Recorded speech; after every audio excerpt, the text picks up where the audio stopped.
Bom dia, a paz do Senhor Jesus esteja sobre a minha vida, a sua vida. Estamos aqui para mais uma aula da nossa escola dominical. Meu nome é Ana Karina e vamos estar estudando sobre as cartas gerais. Mas antes disso, vamos fazer uma oração, agradecendo o Senhor pelo dom da vida, pelos livramentos e porque Ele é Senhor e Deus da nossa vida. Amém? Oremos. Pai querido, Pai amado, Senhor, muito obrigado por mais um amanhecer. Muito obrigada, Senhor, porque as Tuas misericórdias se renovam a cada manhã. E que o Senhor venha nos dar espírito de sabedoria, de inteligência, de revelação. Eu me coloco, Pai amado, Pai querido, como um simples canal do Teu fluir, para levar a Tua palavra, Senhor, para que vidas e corações sejam alcançados e que o Senhor ministre aos nossos corações, em nome de Jesus. Amém. Graças a Deus. Amém? As cartas gerais, assim são chamadas, não foram destinadas a uma igreja específica. Logo, seu conteúdo era de interesse de todos os crentes.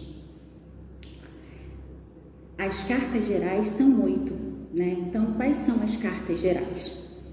Hebreus, Tiago, 1ª e 2ª Pedro, 1ª, 2ª e 3ª João e, finalmente, a pequena carta de Judas.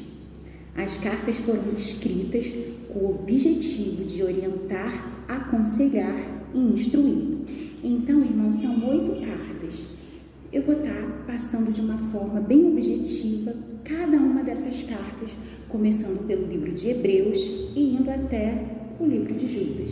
Amém? Vamos abrir a palavra em Hebreus 1, a primeira carta geral ao Hebreus. Hebreus 1, do 1 ao 3. Havendo Deus outrora falado muitas vezes e de muitas maneiras aos pais pelos profetas, nesses últimos dias nos falou pelo Filho, a quem constituiu herdeiro de todas as coisas, pelo qual também fez o universo.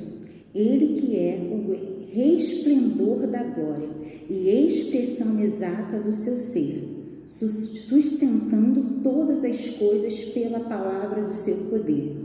Depois de ter feito a purificação dos pecadores, assentou-se à direita da majestade nas alturas. Então, a primeira carta aos Hebreus, que não sabemos quem é o autor, ela relata o ministério de Jesus. O autor mostra Jesus maior do que os profetas, maior do que todas as hostes angelicais, maior que Arão, Moisés, Josué e até mesmo os céus. E aqui que acabamos de ler, eu quero me atentar com vocês no versículo 3, estamos em Hebreus 1, né, e agora no versículo 3. Ele que é o resplendor da glória, a expressão exata do seu poder, né? Resplendor da glória significa que Jesus Cristo recebe a luz a partir da glória de Deus. Ele sustenta todas as coisas pela palavra do seu poder. Cristo é superior a tudo, né? Ele é maior do que os anjos. E aqui no livro de Hebreus é isso que está nos ensinando, que Cristo ele tem a revelação de Deus, né? E por isso que ele sustenta todas as coisas através da sua palavra e do seu poder, que é imenso, que é maior do que tudo.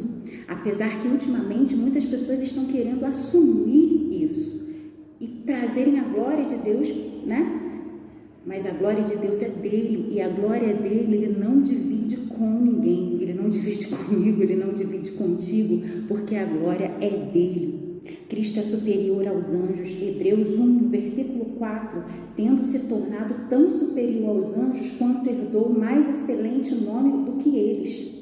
O autor mostra a superioridade de Cristo em relação às demais ordens da criação. A cultura judaica viu os anjos como seres de uma ordem superior, mesmo cercados de forças, os anjos eram inferiores aos filhos, né? E na igreja mesmo atual, né, no século 21, a gente tem muito problema com isso, porque as pessoas às vezes elas deixavam de adorar Jesus e adoravam os anjos, né? Até nos cultos pentecostais, eu amo o movimento pentecostal, mas as pessoas davam mais valor a ter um anjo de branco, né? Então as pessoas elas tinham mais isso do que ao próprio senhorio de Jesus Cristo. Então nós temos que colocar essa deusa superior em relação às demais ordens da criação. A cultura judaica viu os anjos assim. Jesus é o reflexo da glória de Deus e da mesma glória de vida. Então, irmãos, nós precisamos disso. Nós precisamos reconhecer que Deus ele é superior. Amém? Que ele é o único de toda honra, toda glória, todo louvor, toda adoração. Mas ele dá ordem aos seus anjos ao nosso respeito, como está lá no Salmo 91. Então, por isso que temos que tomar posse dessa palavra do livro de Hebreus, que vocês possam fixar isso no coração de vocês, estarem realmente lendo, né, e tomando posse. Agora vamos falar um pouquinho da Epístola de Tiago. A Epístola de Tiago foi provavelmente escrita em Jerusalém, onde Tiago trabalhou como pastor. Tiago escreveu essa carta a fim de oferecer conselhos práticos e pastorais para os crentes judeus que haviam sido dispersos por causa da perseguição. Tiago estava ciente do problema que seus leitores enfrentariam quando decidissem manter sua fé cristã em meio à perseguição. Vamos ler Tiago 1. Abra sua Bíblia comigo.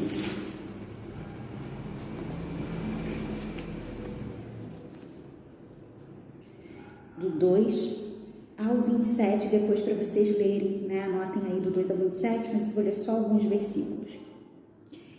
Meus irmãos, tende por motivo de toda alegria o passardes por várias provações, sabendo que a provação da vossa fé, uma vez confirmada, produz perseverança.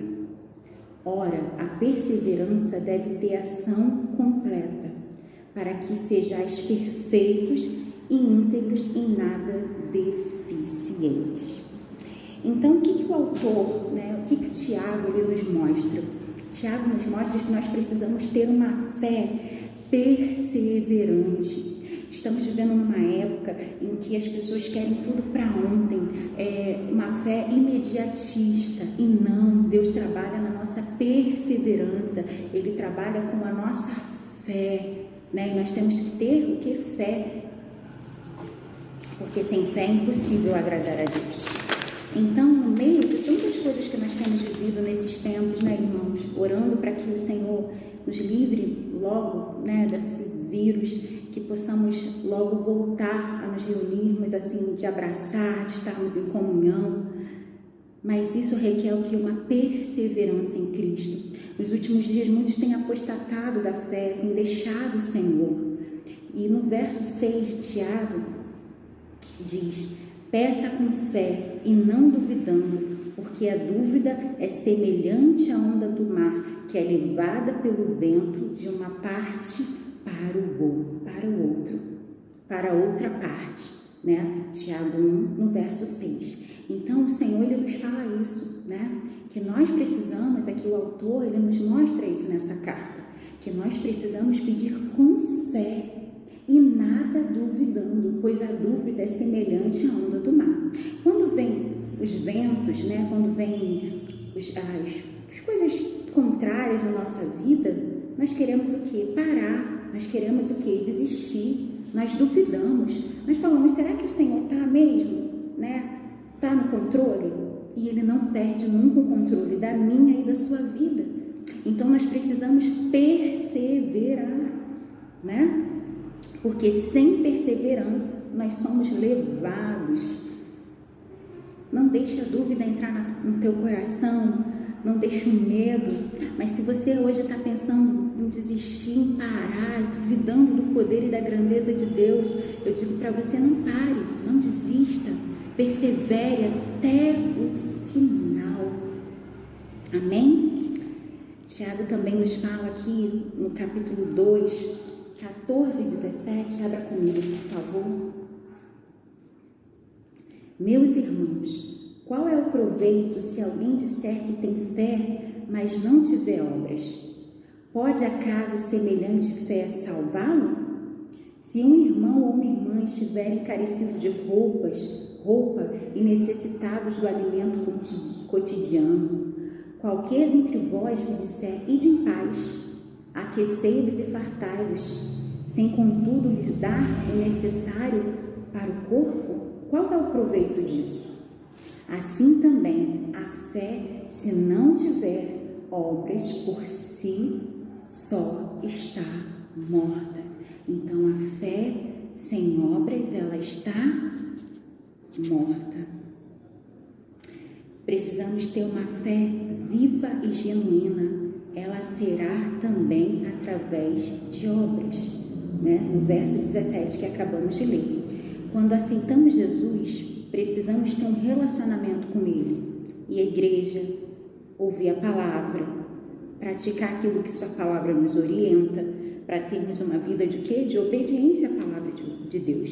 Porque a fé vem pelo ouvir e ouvir o quê? A palavra de Deus. Então a palavra de Deus que é viva, que é eficaz. Por isso a escola dominical não parou, por isso que os cultos não pararam, né? Porque a palavra precisa ser levada, o evangelho é o poder de Deus. E esse poder de Deus precisa invadir a minha e a sua vida. Exemplos sobre isso. Se digo que tenho fé, mas ignoro meu irmão que sofre, como está na palavra, minha fé é morta. Se digo que tenho fé, mas não pratico amor e misericórdia, minha fé é morta. Então a fé sem obras, ela é morta. Que possamos colocar a nossa fé em prática. Que possamos ser coerentes naquilo que pregamos, que possamos levar o amor do Senhor. E através do seu amor, Deus, Ele deu o seu único Filho, por amor a mim e a você.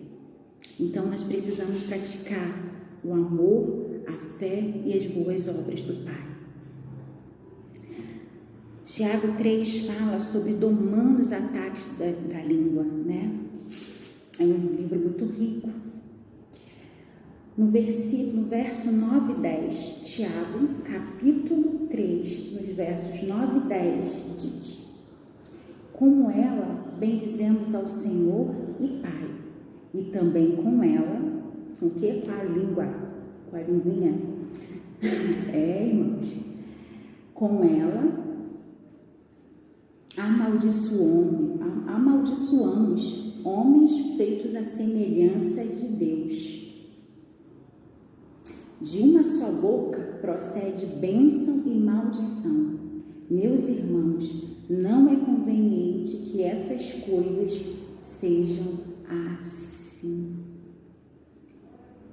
A fala é um termômetro de espiritualidade, porque revela o que está no coração. Apesar de pequena, a língua é capaz de provocar um grande desastre. Quantas vezes você e eu já não fomos paralisados por palavras que falaram? Tem um ditado que diz, né, que palavras ferem mais que um tapa. Como que as palavras, elas vêm para ferir, às vezes, as nossas vidas.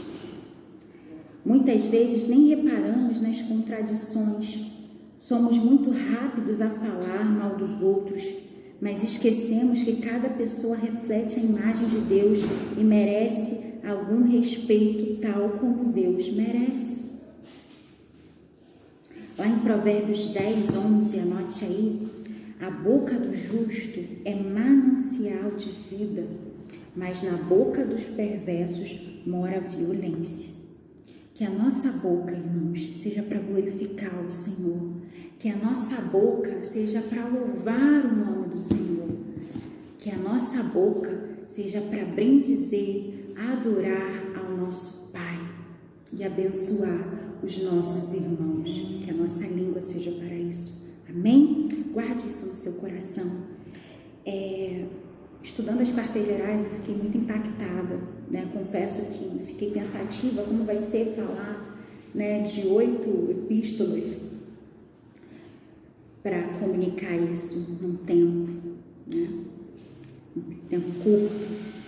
Mas como fui aprendendo, lendo, como o Senhor tem falado ao meu coração, como falou, como ministrou e está ministrando hoje, porque tem coisas que nós passamos e não nos atemos, não olhamos, não, buscamos a revelação do Espírito. E o Senhor, Ele quer isso de nós, que venhamos conhecê-lo a cada dia mais. Está lendo comigo lá em 1 Pedro? O autor dessa carta é Pedro, apóstolo de Jesus Cristo. 1 Pedro 1:1. Pedro era conhecido originalmente como Simeão, ou Simão, um pescador que vivia com a sua esposa em Cafarnaum. Junto com André, seu irmão Pedro foi chamado para ser um discípulo de Jesus Cristo. Pedro escreveu essa epístola para membros da igreja que viviam em 5 províncias romanas da Ásia Menor, localizada na atual Turquia. Ele considerava seus leitores como eleitos de Deus. Pedro escreveu para fortalecer e encorajar os santos da prova da fé. Então, Pedro escreveu essa epístola para quê? Para fortalecer e encorajar os santos na fé. Que possamos ser encorajados. Aqui, né? Pedro, apóstolo de Jesus Cristo, aos eleitos que são forasteiros da dispersão no Ponto, Galácia, eleitos segundo a presciência de Deus Pai e santificação do Espírito para a obediência, a aspersão do sangue de Jesus Cristo, graça e paz vos sejam multiplicados. Precisamos ser guardados por essa palavra, precisamos ser guardados pela fé, né?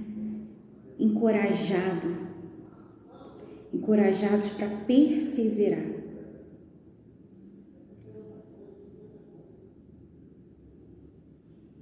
Aleluia. Vamos falar de 2 Pedro agora.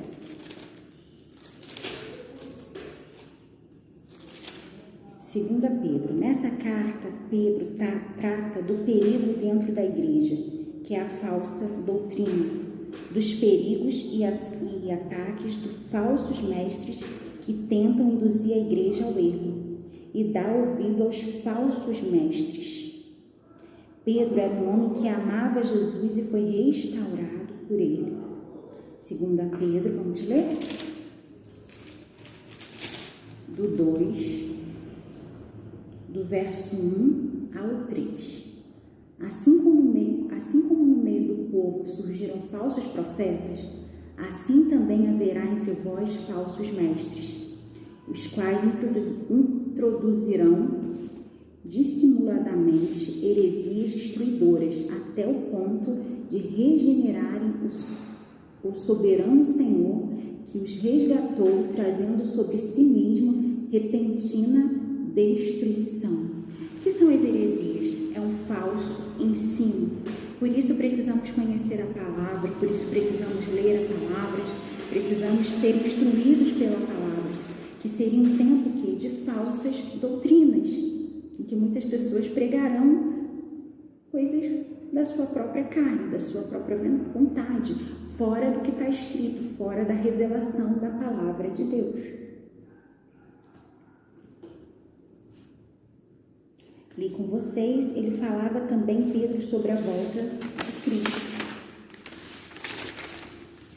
Aqui quando eu falei, vou voltar aqui um pouquinho, da falsa doutrina, dos perigos, dos ataques dos falsos mestres, nós precisamos dar ouvido, ter cuidado aonde nós estamos nos alimentando, irmãos. O que temos ouvido? precisamos sempre observar as Escrituras, precisamos sempre olhar, né? E não só olhar, mas ruminar, a praticar, a conhecer mais do Senhor, a conhecer mais da sua palavra, porque muitos estão seguindo a sua própria vontade, a sua própria carne, os seus próprios desejos e não estão ouvindo a palavra do Senhor. Então, bem resumido aqui para poder passar tudo para vocês. Estamos em 1 João.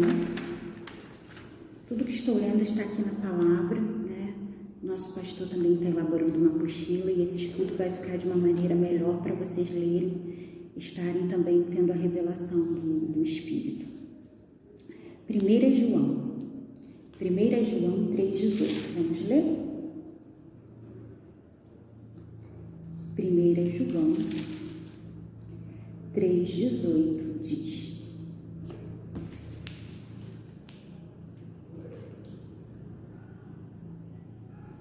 Filhinhos, não amemos de palavras nem de língua, mas de fato e de verdade.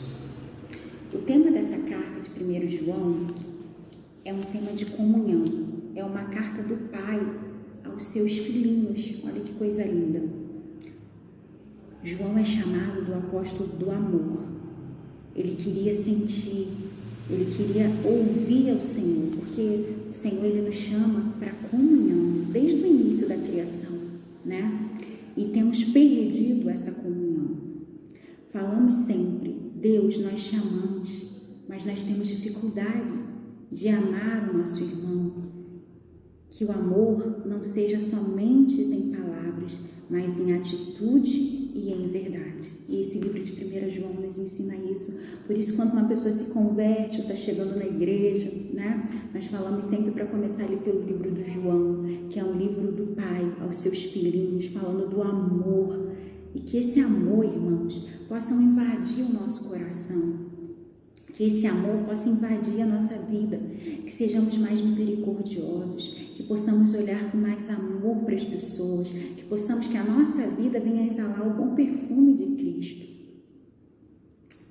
Muitas vezes temos dificuldade de amar, pois não recebemos o amor de Deus que está disponível para nós. Às vezes nós não nos sentimos amados pelo Senhor. E quando nós não nos sentimos, nós não temos isso, nós não conseguimos amar o nosso irmão. Então, se você está passando por essa dificuldade de amar as pessoas, ore ao Senhor e fala: Paizinho, eu preciso, Pai, me sentir amada por Ti. Eu preciso me sentir abraçada.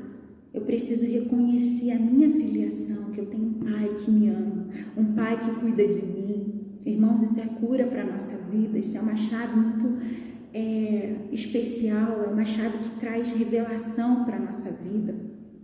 1 João 4,19 diz: Nós amamos porque Ele nos amou primeiro. O Senhor nos amou primeiro. O amor é um dom de Deus e nós precisamos amar. Nós amamos porque Ele nos amou primeiro. Essa é a única forma dos pecadores como nós podemos participar da verdadeira vida, que é o amor, recebendo sempre o amor de Deus e assim aprendendo a amar também aos irmãos. Então, eu te convido a amar o seu irmão, a amar o seu próximo, a amar aquele que te persegue, que te calunia, a amar, porque através do amor, o amor ele vence todas as coisas e Deus é amor e Ele nos amou primeiro, para que possamos amar o nosso próximo, para que possamos olhar, pedir a Deus: Senhor, me ajuda a olhar com Teu olhar, me ajuda a ouvir com os ouvidos espirituais, me ajuda a amar com Teu amor, que é um amor puro, é um amor sem interesse de classe social, de raça, de grau de instrução, de moradia, porque Deus ele olha para nós e vê todos iguais. Não importa se você tem teologia ou se você não tem. Não importa se você mora numa mansão ou numa kitnet. O que importa é o seu coração que faz a diferença. e que possamos ter um amor sem interesse. Amor sem interesse. É isso que Deus quer para nós, um amor puro. Que não possamos amar as pessoas porque estão num cargo eclesiástico, porque estão numa função de chefia. Não, mas que você tenha um amor puro, verdadeiro, a estender as tuas mãos quando o outro precisa, no secreto às vezes, que gera uma recompensa que só Deus vê. Só Deus sabe, só Ele pode dar. Assim aprendemos a amar também. Amém? Que esse amor vem estar invadindo. Em 2 João 6. E o amor é este, que andemos segundo os seus mandamentos. Este mandamento, como ouviste desde o princípio, e que andeis nesse amor. A segunda epístola de João é dirigida à senhora eleita, aos seus filhos, à igreja como noiva de Cristo. Muitas vezes é referida das expressões femininas. O experimentado apóstolo, João, ancião e mestre da igreja, é conhecido como apóstolo do amor. Olha que lindo. Sempre associou amor e verdade. Caminham juntas. Estes dois elementos essenciais necessitam um do outro. Dizer verdade sem amor só machuca, né? Quantos de nós falamos, mas eu tenho que falar, é porque eu sou verdadeiro, eu sou sincero, e você machucou pessoas, e quantas pessoas falaram com você e você foi magoado? Por quê? Só verdades, amor. Ser amoroso sem ser verdadeiro engana, dissimulação muitas vezes. Quando os dois andam juntos, as pessoas, os relacionamentos crescem. Olha que chave. Crescem e melhoram. O mandamento é este. O que Deus quer é que façamos. Resume-se no amor aos demais, principalmente aos irmãos da fé. Os relacionamentos crescem quando o amor e a verdade caminham juntos. Que a hipocrisia, que a mentira, que o engano não venham ocupar a vaidade, o lugar nos nossos corações, mas que o amor e a verdade façam parte das nossas vidas, que esse amor venha nos envolver a cada dia, para que haja um crescimento.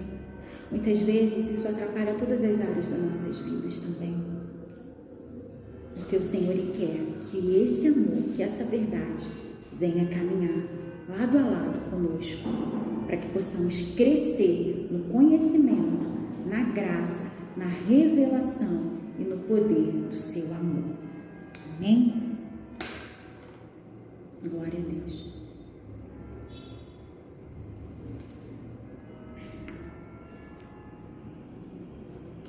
Vamos agora para a 3 João.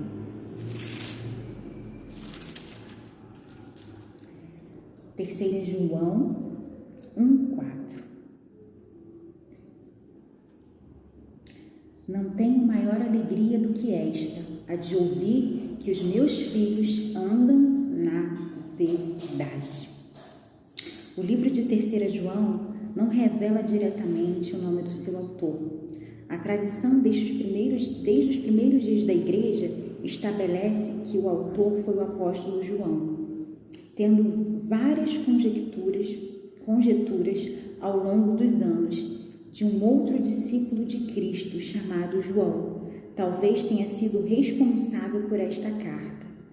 No entanto, todas as evidências apontam para o autor como sendo João, o discípulo amado, o qual também escreveu o Evangelho de João, como está escrito o livro de João, o livro de 3 João. O apóstolo João escreveu essa carta para encorajar seu amigo Gaio a permanecer na verdade. Ele também encorajou a Gaio a continuar praticando a hospitalidade.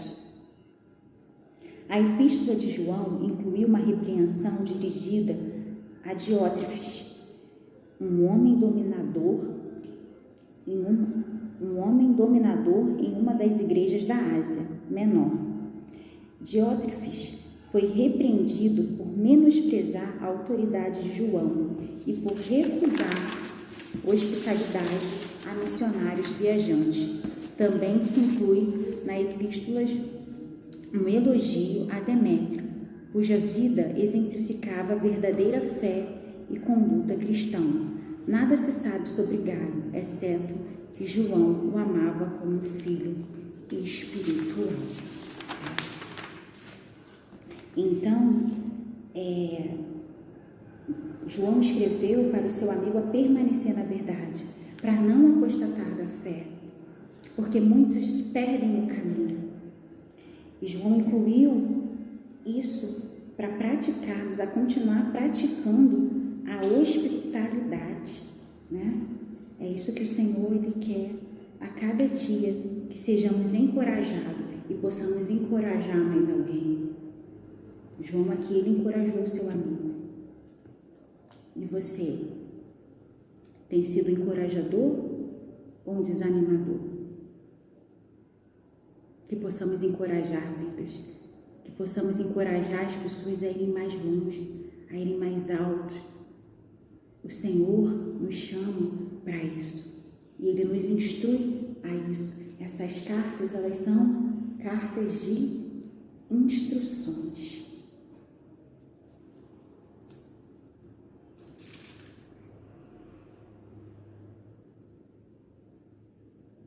Não tenho a maior alegria do que esta, de ouvir que meus filhos andam na verdade. É isso que acabamos de ver, que precisamos andar na verdade, que precisamos andar no amor, que precisamos encorajar vidas e pessoas.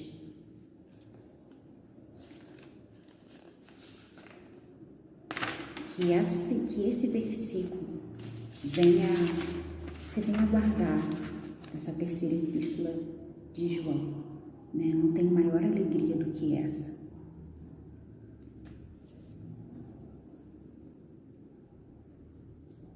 Amém? Glória a Deus. Agora vamos estar indo para a carta de Judas. Uma epístola, né? Uma carta pequena. Verso 3 de Judas.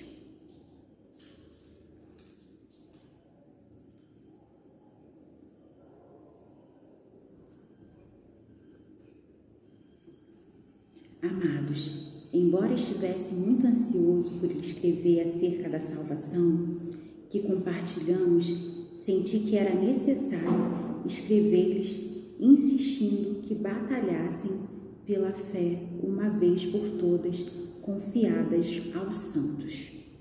O autor dessa carta não pertencia ao grupo dos 12 apóstolos, mas era meio-irmão de Jesus, filho de Maria e José.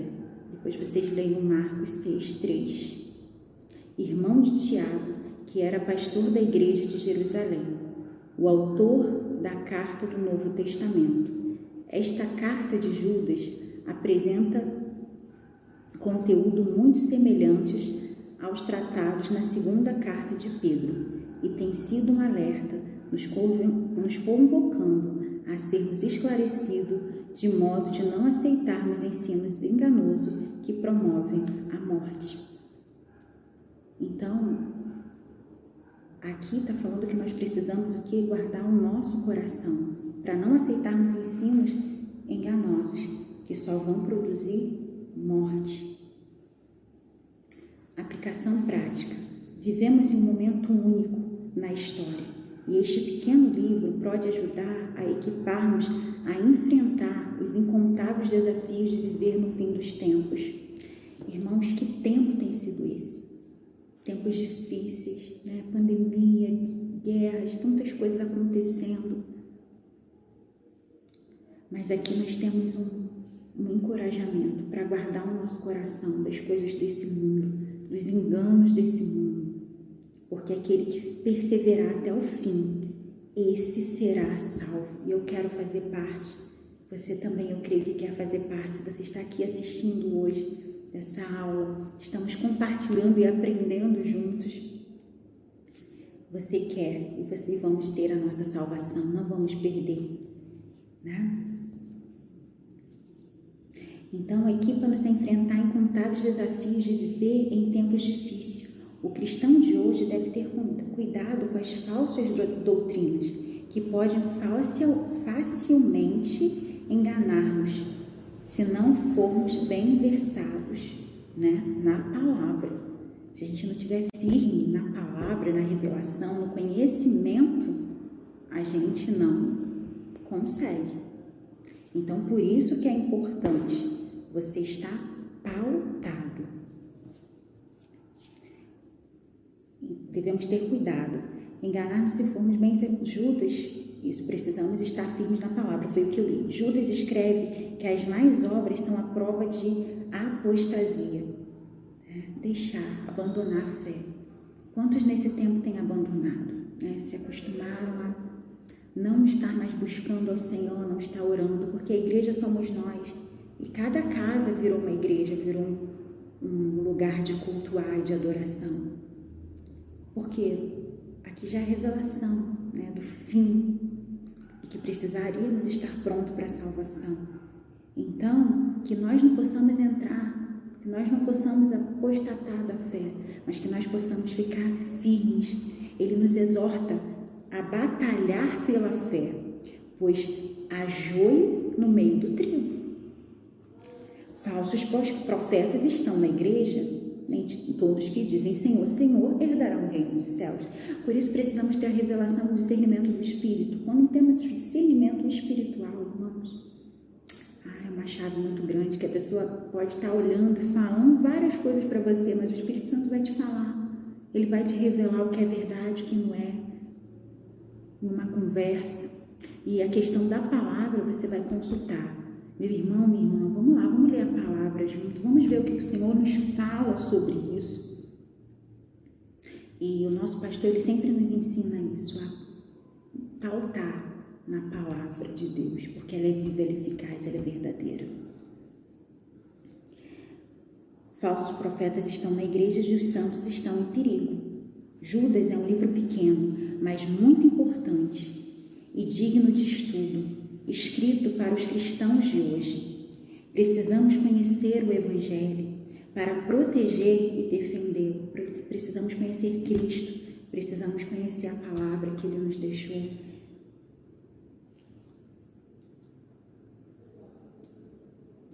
Aleluia.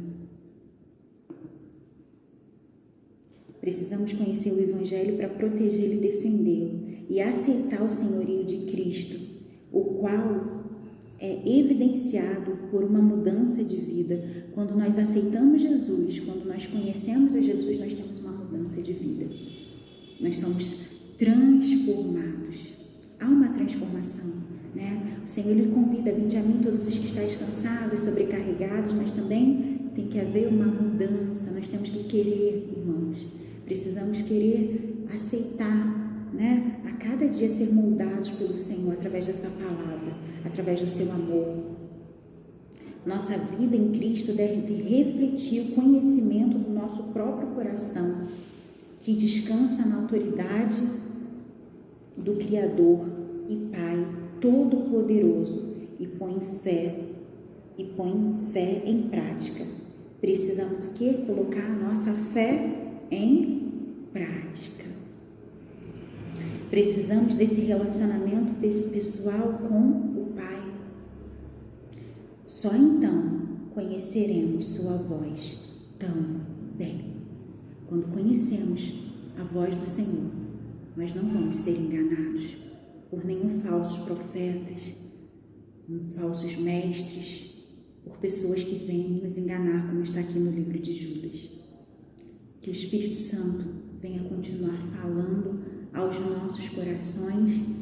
Te convido a fazer aí um estudo das cartas gerais, a estar resumindo, né, a estar lendo e a estar buscando mais do Senhor para a sua vida. Espero que o Espírito Santo de Deus tenha falado ao seu coração, e eu agradeço a oportunidade do Senhor pelo dom da vida, por estar podendo compartilhar algo a vocês.